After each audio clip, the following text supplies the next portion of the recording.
کہ اے دنیا والوں پہلے سے صبر کا پہاڑ بن جاؤ.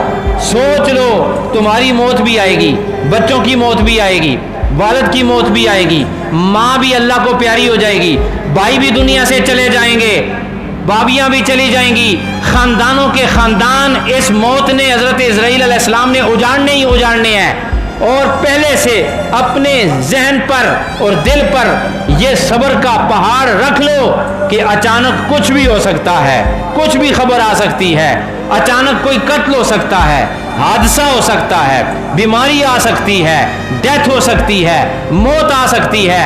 اور جب بھی اس خدا کی طرف سے امتحان آئے گا, میں اپنے دل پر صبر کا پہاڑ رکھ کے اللہ کی طرف دیکھ کے پڑھوں گا انا للہ و انا الیہ راجعون. اللہ پھر کتنا راضی ہوگا. اللہ پھر وہ ایک شعر بھی ہے نا, جان دی ہوئی اسی کی تھی. یہ جو جان ہے نا, بیٹا اللہ کا, بیٹی اللہ کی, ماں اللہ, والد اللہ نے دیا, بھائی اللہ نے دیے, مال اللہ نے دیا, جان اللہ نے دی, سب کچھ اللہ نے.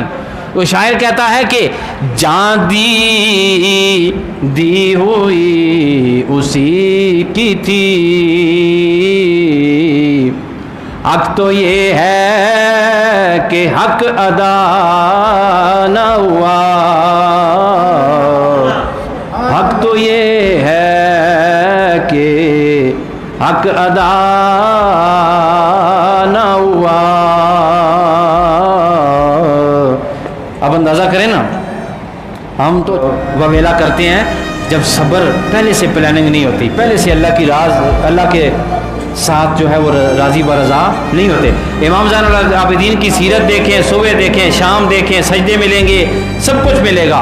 امام زین العابدین کی زندگی میں کبھی فریاد نہیں ملے گی, شکوہ نہیں ملے گا. 72 کے 72 آپ نے اپنے سامنے قتل ہوتے ہوئے دیکھے, اپنے چھوٹے بھائی کو تیر لگتا ہوا دیکھا, بڑے بھائی کی شادی تیار تھی, اسے شہید ہوتے ہوئے دیکھا, مگر کبھی فریاد کرتے ہوئے آپ کو امام زین العابدین نظر